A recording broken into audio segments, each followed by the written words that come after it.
Lampu solar yang moden ni dia pakai LED banyak tau dekat bahagian dalam.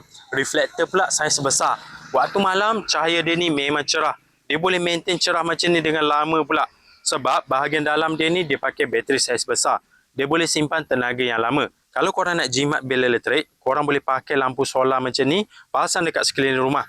Tak payah nak risau bil tinggi walaupun korang pasang banyak biji, walaupun pasang hari-hari. Sebab yang ni lampu solar, dia cas guna cahaya matahari dekat panel bahagian sini bila waktu siang.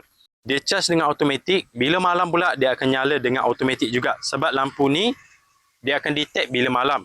Bila cas tak masuk, dia akan terus nyala dengan sangat terang macam ni. Lampu ni mudah untuk korang pasang mana-mana. Pasang dekat bawah garis kereta boleh, pasang dekat tepi rumah pun boleh. Sebab dia ada bagi bracket yang jenis fleksibel. Kalau yang modern ni jenis premium, design dia ni lawa tau. Kalau korang tengok, design dia ni warna kelabu macam ni. Kalau korang beli watt yang paling besar, dapat panel saiz besar macam ni.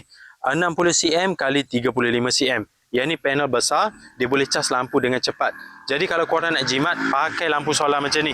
Pasang banyak biji sekalipun, tak payah nak risau bel tinggi. Yang modern ni jenis premium, design cantik, cahaya terang, boleh nyala lama dan boleh cas lampu dengan cepat. Korang boleh cek lampu solar ni dekat link video.